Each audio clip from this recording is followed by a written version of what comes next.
أما بعد فأعوذ بالله من الشيطان الرجيم بسم الله الرحمن الرحيم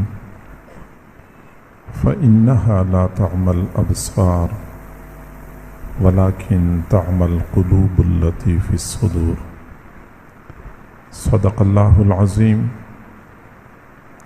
وبلغنا رسوله النبي الكريم ونحن على ذلك لمن الشاهدين والشاكرين والحمد لله رب العالمين اللهم صل على سيدنا محمد وعلى آل سيدنا محمد وبارك وسلم۔ اللہ رب العزت نے اپنی قدرت کاملہ سے انسان کو پیدا فرمایا اور اپنی حکمت کاملہ سے انتہائی قیمتی اعضاء عطا فرمائے۔ انسان کا ہر عضو، ہر اندام اپنی جگہ پہ بے مثل اور بے مثال ہے، تاہم اللہ تعالیٰ نے انسان کے سینے میں گوشت کا ایک لوتھڑا رکھا ہے جس کو دل کہتے ہیں۔ قدر و قیمت کے اعتبار سے تمام اعضاء پر فوقیت اور برتری رکھتا ہے، اور اس کی بنیادی وجہ یہ ہے کہ اس دل کی اصلاح اور فساد کے ساتھ پورے جسم کی اصلاح اور فساد وابستہ ہے۔ حضور صلی اللہ علیہ وسلم نے فرمایا الا ان فی جسد بنی آدم لمضغہ، سنو انسانی جسم میں گوشت کا ایک لوتھڑا ہے، اذا صلحت، جب یہ ٹھیک ہو جاتا ہے، صلح الجسد کلہ، تو پورا جسم ٹھیک ہو جاتا ہے، وَإِذَا فَسَدَتْ، جب یہ بگڑ جاتا ہے، فَسَدَ الْجَسَدُ كُلُّهُ، پورا جسم بگڑ جاتا ہے، الا وَهِيَ الْقَلْبُ، سنو وہ انسان کا دل ہے۔ دل کے بگاڑ ہی سے بگڑتا ہے آدمی، دل کے بگاڑ ہی سے بگڑتا ہے آدمی، جس نے اسے سنوار لیا وہ سنور گیا۔ تو کسی بھی بندے کی اصلاح اور فساد کا دار و مدار گوشت کی اس لوتھڑے پر ہے، یہ ٹھیک ہو جاتا ہے تو پورا جسم ٹھیک ہو جاتا ہے۔ اور یہ بھی ایک حقیقت ہے کہ اللہ رب العزت کی نظر میں کسی بندے کی قدر و قیمت اور بہتری اس کی شکل و صورت کی وجہ سے نہیں، اس کے مال پیسے کی وجہ سے نہیں، اس کے حسب نسب ذات برادری کی وجہ سے نہیں، بلکہ اس کی فضیلت اور برتری کا معیار بھی یہی دل ہے۔ ان اللہ لا ينظر الى صورکم، اللہ تعالیٰ نہیں دیکھتا تمہاری صورتوں کو، کون خوبصورت ہے کون بدصورت ہے، ولا الى اموالکم، اللہ تعالیٰ نہیں دیکھتا تمہارے اموال کو، کون مالدار ہے کون غریب ہے، ولکن ينظر الى قلوبکم، اللہ تعالیٰ تمہارے دلوں کو دیکھتا ہے، کس کا دل سنورا ہوا ہے اور کس کا دل بگڑا ہوا ہے۔ اللہ کی نظر تمہارے دلوں پر ہے، اور دلوں کی وجہ سے کسی بندے کو برتری ملتی ہے یا کہتری ملتی ہے۔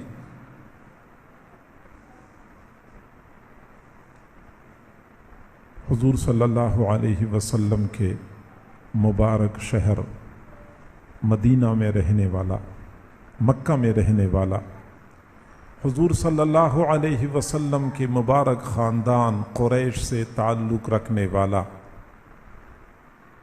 قریش کا بڑا سردار رئیس، حضور صلی اللہ علیہ وسلم کا اپنا چچا، ابو لہب اس کا نام تھا، مال پیسے کی فراوانی تھی، معاشرتی اعتبار سے بڑا مقام اس کو ملا ہوا تھا، خوبصورت اتنا تھا کہ چہرہ آگ کے شعلے کی طرح چمک رہا ہوتا تھا، اس لیے تو اس کو ابو لہب کہا کرتے تھے۔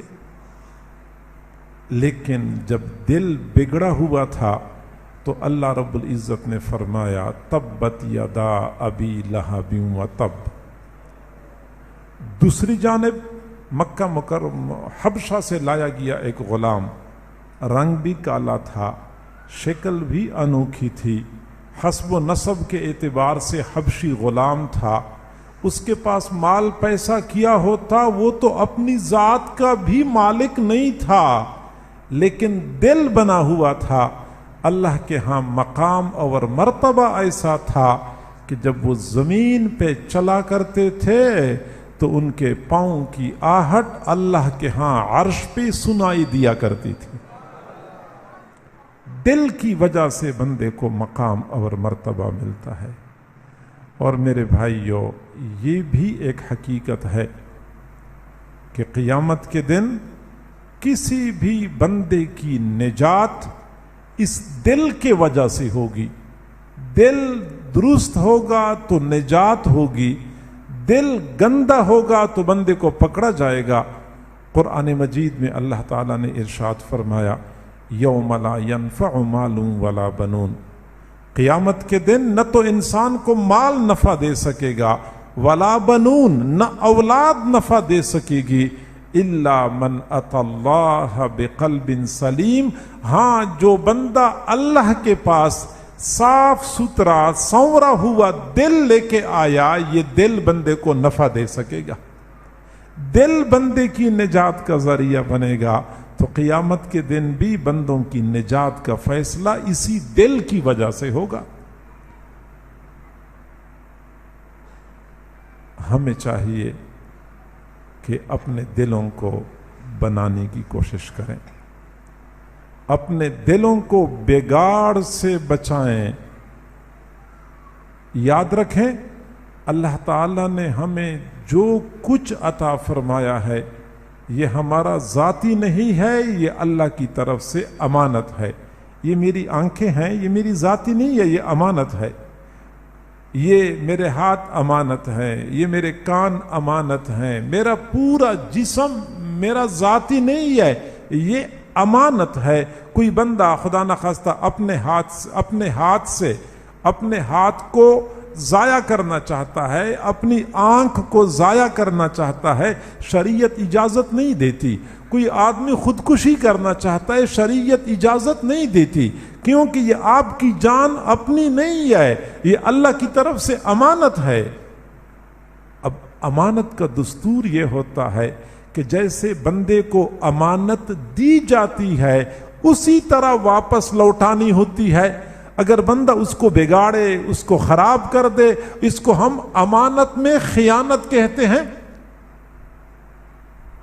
اب سنیے، اللہ تعالیٰ نے ہمیں دل دیا، یہ دل بالکل صاف ستھرا تھا، اس میں کسی قسم کی میل کوچیل نہیں تھی، گندگیوں سے بالکل پاک پاکیزہ تھا۔ بچہ پیدا ہوتا ہے، اس کے پاس اتنا صاف ستھرا دل ہوتا ہے، نہ اس میں کینہ ہوتا ہے، نہ غیر اللہ کی محبت ہوتی ہے، نہ حسد ہوتا ہے، نہ بغض ہوتا ہے، نہ تکبر ہوتا ہے۔ تمام تر گندگیوں سے بالکل صاف ستھرا دل ایک بچے کو عطا کیا گیا ہوتا ہے۔ ہم قیامت کے دن اسی طرح صاف ستھرا دل اللہ کو واپس کریں گے تو پھر اللہ اس دل کو قبول کر لے گا اور اس کے بدلے ہمیں اپنی رضا عطا کر دے گا۔ ورنہ ہم نے اپنے دل کو جتنا بگاڑا ہوا ہے، گند خانہ بنایا ہوا ہے، تکبر اسی میں ہے، حسد اسی میں ہے، غیر اللہ کی محبت اسی میں ہے، لالچ طمع اسی میں ہے، بغض اسی میں ہے، نفرت اسی میں ہے۔ تو یہ گندگی کا جو مجموعہ ہے اللہ تعالیٰ کو ہرگز یہ قبول نہیں ہے۔ اللہ تعالیٰ صاف ستھرے دلوں کا بیوپاری ہے۔ میرے بھائیوں، انسان کی کیا اوقات ہیں، اس کی کیا حیثیت ہے، لیکن اگر یہ بازار جائے اور سیب خریدے تو دکاندار سیبوں میں سے ایک داغی سیب بھی ڈال دیتا ہے، یہ داغی سیب واپس کر دیتا ہے کہ مجھے داغی نہیں چاہیے، مجھے صاف ستھرا سیب چاہیے۔ اگر 20 30 40 روپے کے بدلے ہم داغی سیب قبول نہیں کرتے تو وہ پاک پروردگار ہمارا داغی دل کیسے قبول کرے گا؟ اس دل کو پاک کرنے کی ضرورت ہے، اس کو صاف کرنے کی ضرورت ہے۔ لیکن افسوس سے کہنا پڑتا ہے کہ ہماری زندگیاں گزر گئی اپنے دلوں کو بگاڑنے میں، اپنے دلوں کو برباد کرنے میں۔ قرآن عظیم الشان اس بات پہ گواہ ہے کہ جب بھی کوئی بندہ گناہ کرتا ہے تو دل کے اوپر 4 طرح کے اثرات پڑتے ہیں۔ گناہ کی وجہ سے دل پہ 4 طرح کے اثرات پڑتے ہیں۔ پہلا اثر، دل اندھا ہو جاتا ہے۔ گناہوں کی وجہ سے دل اندھا ہو جاتا ہے۔ آپ سوچتے ہوں گے دل بھی اندھا ہوتا ہے؟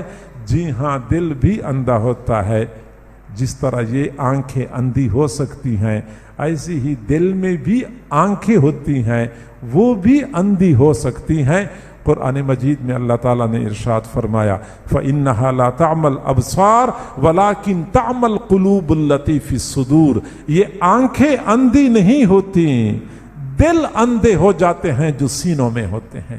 یہ سینے کے اندر کا دل اندھا ہو جاتا ہے۔ اور یاد رکھیں کہ جب یہ آنکھیں اندھی ہو جاتی ہیں تو بندے کو یہ راستہ نظر نہیں آتا، در در کی ٹھوکریں کھاتا رہتا ہے۔ ایسے ہی جب دل کی آنکھیں اندھی ہو جاتی ہیں تو بندے کو دین کا راستہ نظر نہیں آتا، در در کی ٹھوکریں کھاتا رہتا ہے۔ کتنی مرتبہ ایسا ہوتا ہے کہ گناہ کر کر کے بندہ اتنا آگے نکل جاتا ہے کہ اس بندے کو برائی اچائی نظر آتی ہے، اچائی برائی نظر آتی ہے، حق باطل نظر آتا ہے، باطل اس کو حق نظر آتا ہے۔ آپ کسی بندے کو منع کر دے کہ یار یہ کام تو برا ہے، یہ نہ کرے، اسی برے کام کے اندر 1000 خوبیاں گن گن کے بتا دے گا۔ آپ اس کو کسی نیک کام کے بارے میں بتا دیں تو نیک کام کے اندر کئی ساری خامیاں گن گن کے بتا دے گا، اس میں یہ خامی ہے اور یہ خامی ہے۔ یہ دل کے اندھے پن کی نشانی ہوتی ہے کہ بندے کو اچائی برائی نظر آنا شروع ہو جاتی ہے اور برائی اچائی نظر آنا شروع ہو جاتی ہے، دل اندھا ہو جاتا ہے۔ حضرت خالد بن معدان رحمہ اللہ نے فرمایا ما منکم من احد الا ولہ 4 اعین، تم میں سے ہر بندے کو 4 آنکھیں عطا کی گئی ہیں۔ عینان فی الرأس، 2 آنکھیں اس کے سر میں ہوتی ہیں جس سے وہ یبصر بہما امر دنیا ہو، جس سے وہ دنیا کی امور دیکھتا ہے۔ وعینان فی القلب یبصر بہما امر دینہ، 2 آنکھیں بندے کے دل میں ہوتی ہیں جس سے بندہ دین کی امور دیکھتا ہے۔ تو یہ دل کی آنکھیں اندھی ہو جاتی ہیں تو بندے کو حق باطل نظر آتا ہے اور باطل حق نظر آتا ہے۔ جبکہ اس کے بالمقابل جو لوگ گناہوں سے پاک صاف زندگی گزارتے ہیں ان کو اللہ تعالی ایسا نور عطا کر دیتا ہے کہ اس نور کی بدولت حق اور باطل کو پہچاننا اس کے لیے آسان ہو جاتا ہے، جائز اور ناجائز میں فرق کرنا کوئی دشوار نہیں ہوتا۔ ان تتقوا اللہ یجعل لکم فرقانا، تم اللہ سے ڈرو گے، تقوی بھری زندگی گزارو گے، اللہ تمہیں فرقان عطا کر دے گا۔ فرقان کیا ہوتا ہے؟ النور الفارق بین الحق والباطل، وہ نور ہوتا ہے جو حق اور باطل کے درمیان فرق کرتا ہے۔ حق اور باطل بندے کے سامنے واضح ہو جاتا ہے۔ وَمَنْ كَانَ مَيْتًا فَأَحْيَيْنَاهُ وَجَعَلْنَا لَهُ نُورًا يَمْشِي بِهِ فِي النَّاسِ، ایمان کی بدولت، تقوی کی بدولت بندے کو نور مل جاتا ہے اور وہی نور بندے کی رہنمائی کرتا ہے۔ اتقوا فراست المؤمن فإنه ينظر بنور اللہ، مؤمن کی فراست سے بچو، مؤمن اللہ کے دیے ہوئے نور سے دیکھتا ہے۔ بہت ساری چیزیں ایسی ہوتی ہیں جو عام لوگوں کو نظر نہیں آتی، اللہ والوں کو نظر آ رہی ہوتی ہیں۔ اللہ والوں کو اللہ تعالیٰ وہ بینائی عطا کر دیتا ہے کہ وہ مادے سے پار دیکھنا بھی جان لیتے ہیں۔